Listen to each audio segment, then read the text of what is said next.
Hey, this is Virdelet here, and welcome to How Gamefreak Should Have Done It.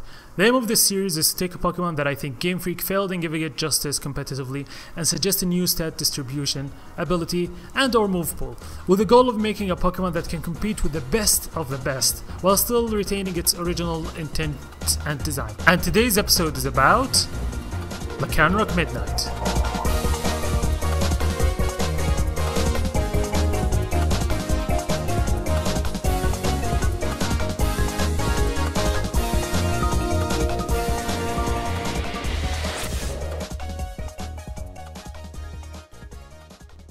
Lycanroc Knight has an aggressive look. You'd think one hit from it and you're gone.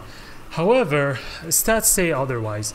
Base 115 attack is mediocre, even worse due to the fact that it has only one stab. The rock type. Now, Lycanroc Midnight's supposed redeeming factor versus Lycanroc Day is the bulk.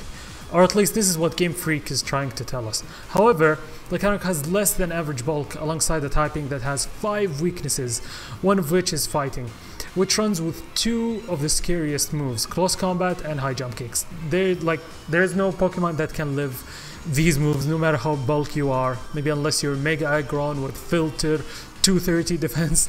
So my solution was to take its defense, leaving it with 25 defense, making its attack 155. Yes, you heard me right, 25 base defense and 155 attack. I mean, Lycanroc looks kinda skinny. I don't know why it has like this mediocre physical defense.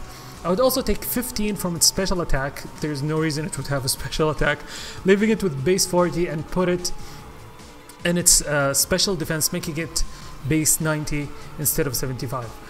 I've always associated special defense with cleverness, or at least the ability not to be fooled, and Lycanroc looks clever, especially the Midnight one. But however, to counterbalance this, we will take Fire Fang from it. Why would a Night Pokemon use a move that casts Light anyway? So, in the result, we will have a Pokemon with some amazing Stone Age spam power. Remember that Lycanroc's ability is No Guard. I don't plan on changing that, or I mean, I love that ability. It sounds so much fun to spam Stone Age. So how would this new Lycanroc perform in OU? The Life Orb Sardan set will be a scary wall breaker, but it still would not be able to break Lando even after Swords Dance. But believe it or not, the standard Ferrothorn would get KO'd after Swords Dance and Brick Break with the Adamant Life Orb. I still think the set wouldn't be optimal in OU, honestly. The optimal set would be Choice Scarf Adamant. It would be able to KO Tapu Lele with just one Stone Age and survive a Psychic in case if Tapu Lele was Scarfed. You would be able to 2-hit KO the standard special defensive Heatran, so it is not a switch in against you. Also KO Greninja and Ash Greninja. You can live a Water Shuriken from Ash Greninja before it evolves, even if it's holding Choice Specs. But once Ash Greninja is evolved, it will be able to KO you with Water Shuriken. Tapu Koko, however, is a bit bulkier on the physical side compared to Lele, so it will not be KO'd by Stone Age. But after Starthrox, you will be able to KO it if you're Choice Scarf. And when it comes to Toxapex, this is like a random example. Toxapex is easily 3-hit KO'd with Stone Age, even with Black Sludge. If it had Black Sludge.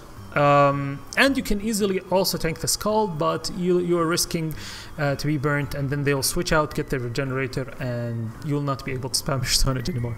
So, in general, you might be asking yourself, why wouldn't base 150 attack Pokemon with No Guard and Stone Age, why wouldn't it be OP? Maybe it will be too overpowered. Honestly, I think even after all these buffs, Lycanroc is still on the weaker side, and it might end up being borderline 1. If you don't know what's borderline, it's Pokemon that are too strong for UU, but they're actually not used in OU at all. However, I still think this Lycanroc would be much superior to the one we have now.